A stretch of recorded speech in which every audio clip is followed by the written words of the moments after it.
Hello everyone, आज है 16 मार्च और आज इस वीडियो में हम बात करने जा रहे हैं पंजाब नेशनल बैंक के बारे में। देखिए, पंजाब नेशनल बैंक के शेयर में बढ़िया रफ्तार पकड़ी थी, लेकिन अभी अगर हम देखें तो बहुत ही ठंडा पड़ रहा है। ये शेयर 40 रुपए से भी कम प्राइस पर ट्रेड कर रहा है। आज भी 2.5% की हमें यहाँ पर गिरावट देखने को मिली है। देखिए, पीएसयूज ने बड़ा तेज रफ्तार पकड़ी थी। पिछले कुछ दिनों से सारे पीएसयूज दौड़ रहे थे, लेकिन वो एक सर्टन तेजी के बाद अब पीएसयू ठंडे पड़ रहे हैं, गिरावट भी देखने को मिल रही है। वीडियो में हम डिस्कस करेंगे कि आखिर पीएसयू बैंक्स में चल क्या रहा है, और लास्ट में ये भी डिस्कस करेंगे कि पंजाब नेशनल बैंक क्या 39 रुपीज पर खरीदने के लिहाज से अट्रैक्टिव है कि नहीं। तो वीडियो को शुरू करूं उससे पहले अगर आपने अभी तक चैनल को सब्सक्राइब नहीं किया है तो प्लीज अभी इसे सब्सक्राइब कर लीजिए, क्योंकि आगे भी बहुत सारे वीडियोस हैं जो आपको काफी ज्यादा हेल्प करेंगे। उसके साथ साथ अगर आपने अभी तक मेरी टेलीग्राम चैनल को सब्सक्राइब नहीं किया तो उसको भी सब्सक्राइब करना मत भूलिएगा, लिंक आपको डिस्क्रिप्शन में मिल जाएगा। तो बात करते हैं हम सबसे पहले पंजाब नेशनल बैंक की। और अगर हम देखें पिछले कुछ दिनों में, तो आप देखेंगे जहां था वहीं पर आ चुका है। लेकिन हाँ, 39 रुपीज पर से ऐसी तेजी आई थी कि 44 के करीब पहुंचा, वापस टूट गया 40 तक, वापस 44 के करीब पहुंचा, अब वापस धीरे धीरे टूट रहा है ये शेयर। एक साल में अगर हम देखें तो पिछले एक साल में 11% का ग्रोथ है। और आप देखिए 26 रुपए के ऊपर शेयर था, बड़ी तेजी आई थी, बड़ी तेजी 41 तक पहुंचा, वापस टूट गया, फिर तेजी, फिर गिरावट, फिर एक बड़ी तेजी आई जो इसको 44 के करीब लेके गई। अब फिर से गिरावट की तरफ शेयर जा रहा है।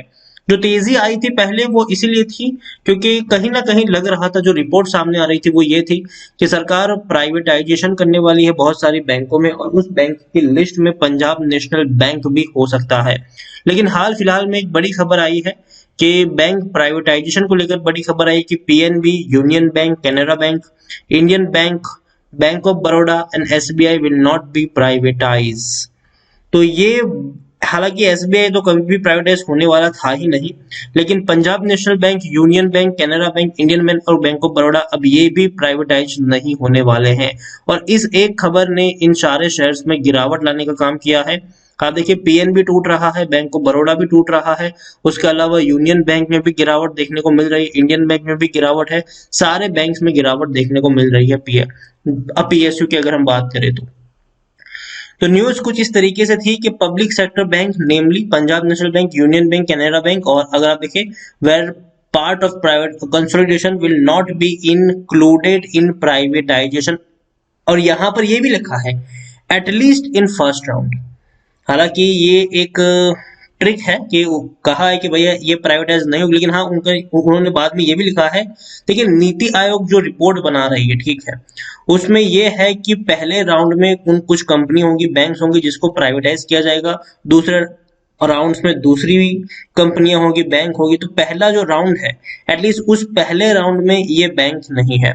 According to ET report, the Niti Aayog has kept public sector banks that were part of the last round of consolidation, and State Bank of India is out of privatization plan। देखिए, SBI कभी भी privatise नहीं होने वाला था, सरकार इसको कभी भी बेचने की कोशिश करेगी ही नहीं।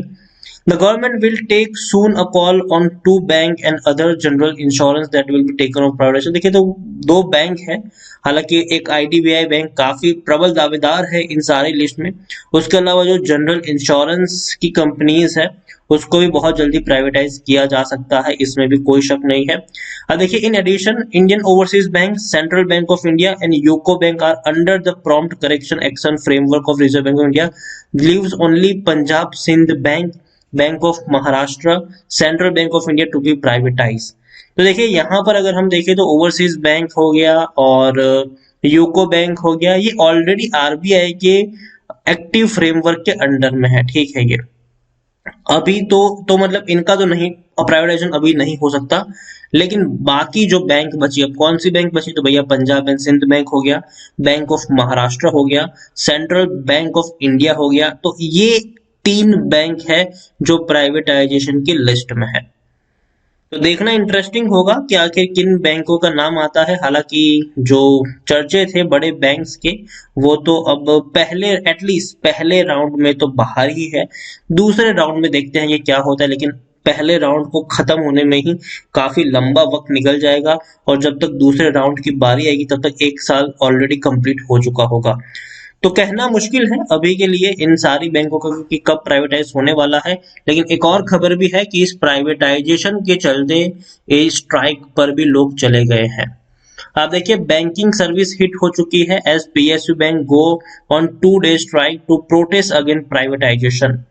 तो भैया, जो प्राइवेटाइजेशन को लेकर बातचीत चल रही है उसके लेकर विरोध भी उठा है, और बैंकिंग सर्विस में जो काम करने वाले लोग हैं इन्हीं ने उनका विरोध भी किया है, एसोसिएशन है पूरा। अब देखिए, banking operations including cheque and clearance across the country got affected on Monday as bankers under the aegis of the United Forum of Bank Unions have gone on nationwide strike to protest against privatization of 2 state-owned lenders। तो जो बड़े bank का privatisation को लेकर बातचीत चल रही है उसके विरोध में ये प्रोटेस्ट रखा गया है। यहाँ पर यह है कि ये जो एसोसिएशन है UFBU, an umbrella body of 9 unions had given a strike call on 15th and 16th March and claimed about 10 lakh bank employees and officials banks will participate in the strike। तो हालांकि 16 मार्च तो निकल गई है, sorry 15 मार्च तो निकल गई है, आज 16 मार्च भी आ गई है आज। तो भैया यहाँ पर यही है कि 10 लाख से ज्यादा एम्प्लॉयज और बैंकर इसमें पार्टिसिपेट करेंगे। लेकिन देश की जो 3 बड़ी बैंक है उन्होंने कहा है कि भैया हम इसका हिस्सा नहीं है।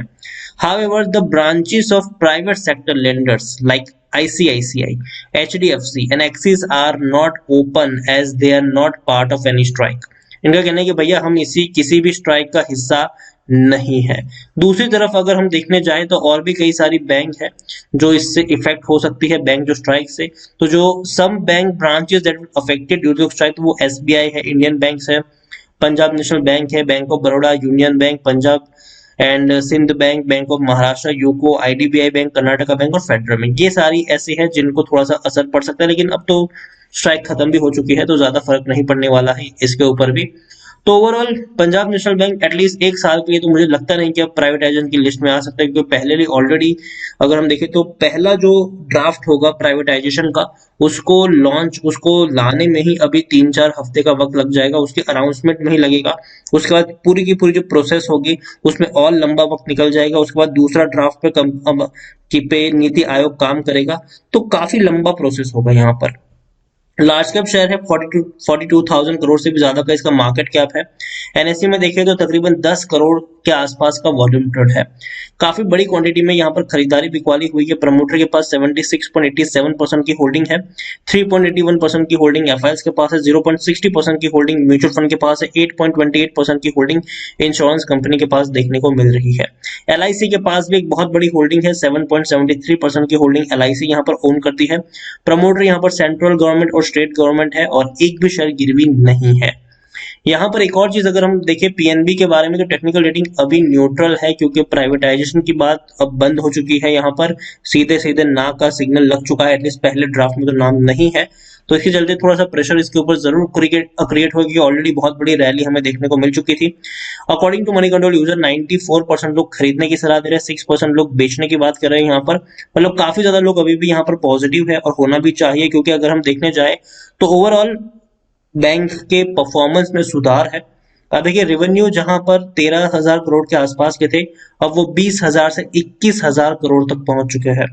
पिछले 3 क्वार्टर में बढ़िया रेवेन्यू देखने को मिला है और ये एक स्ट्रेंथ दर्शाता है इस बैंक की। प्रॉफिट्स भी पिछले 3 क्वार्टर में बढ़िया आया है। जो नुकसान में बैंक चल रहा था अब वो 500 करोड़ के आसपास का प्रॉफिट कर रहा है, और पिछले 3 क्वार्टर का जो प्रॉफिट है वो क्वार्टर दर क्वार्टर इंप्रूव भी हुआ है। जून 2020 में 475 करोड़ का प्रॉफिट था, सितंबर में वो 545 करोड़ रहा, दिसंबर में 585 करोड़ रहा। तो प्रॉफिट भी अच्छे इंक्रीज हुए हैं, रेवेन्यू इनका बढ़ रहा है। प्राइवेटाइजेशन की खबर भले दब गई हो, लेकिन परफॉर्मेंस में सुधार जरूर देखने को मिला है। लेकिन फिर भी प्राइवेटाइजेशन के चलते शेयर में जो उछाल आया था अब उसका थोड़ा सा करेक्शन आपको देखने को मिलेगा। हो सकता है कि शेयर अब आपको कुछ वक्त बाद 35 या 36 रुपए के आसपास भी ट्रेड करता हुआ नजर आ जाए। लेकिन एक चीज यहाँ पर यह है कि अगर 35 रुपए से नीचे शेयर मिलता है तो जरूर आप यहाँ पर खरीदारी कर सकते हो। अगर पंजाब नेशनल बैंक का शेयर आपको 35 रुपए से नीचे मिले, आप खरीदारी करो कम से कम 3 या 4 साल के लक्ष्य के साथ। डेफिनेटली ओवर द टाइम इसमें आपको तेजी देखने को मिल ही जाएगी। और बहुत ही बड़ा बैंक है ये और बढ़िया बैंक भी है। हालांकि जब से नीरव मोदी वाला कांड हुआ है पूरी की पूरी इज्जत मिट्टी में मिल चुकी है इस बैंक की, लेकिन अब धीरे धीरे एक अच्छी कोशिश है, अच्छी तेजी दिखा रहा है, परफॉर्मेंस अच्छा दिखा रहा है, अच्छा प्रॉफिट देखने को मिला है, अच्छे रेवेन्यूज भी देखने को मिले हैं। तो सुधार जरूर यहाँ पर आया है और वक्त लगेगा लेकिन जरूर ये रिकवर कर जाएगा। लेकिन हाँ, 35 रुपए से नीचे अगर आप चाहे तो यहाँ पर बाइंग कर सकते हैं। और अगेन, किसी एक प्राइस पे बहुत सारे शेयर्स मत खरीद लेना, टुकड़ों में खरीदारी करिए। अगर आपको 1000 खरीदने हैं तो पहले 200 खरीदिए, गिरावट आए और क्वांटिटी ऐड करें, वेट करें, गिरावट आए और क्वांटिटी ऐड करें। प्राइस चार्ट जो है वो आपको ऐसे ही देखने को मिलेगा, एक बड़ी तेजी, बड़ी गिरावट, तेजी, बड़ी गिरावट, तेजी, बड़ी गिरावट, तेजी। अब थोड़ी बहुत गिरावट जारी रहेगी, यहाँ से 35 रुपए तक भी शेयर जा सकता है, लेकिन हाँ, बाद में आपको एक अच्छी खासी रिकवरी भी देखने को मिल जाएगी। तो पंजाब नेशनल बैंक, अगर आपने खरीदारी की हुई है, आपका नजरिया अगर यहाँ से लॉन्ग टर्म का है, अगर आपका नजरिया 1-2 साल का है, तो अभी भी यहाँ पर बने रह सकते हैं। और 35 रुपए से नीचे शेयर जाए तो थोड़ी और क्वांटिटी भी आप ऐड कर सकते हैं, लेकिन एक बहुत बड़ा निवेश करने की भी सलाह नहीं होगी। फंडामेंटली उतना बड़ा भी और बेहतर भी ये बैंक नहीं है, कम ही निवेश करिए तो बेहतर होगा। वीडियो को यहीं पे एंड करूंगा। पसंद आया हो तो प्लीज लाइक करें, शेयर करें। चैनल पर अगर पहली बार आए हैं तो प्लीज सब्सक्राइब करें। और पंजाब नेशनल बैंक के बारे में आप क्या सोचते हैं वो भी आप मुझे कमेंट में लिखकर बता सकते हैं। Thank you.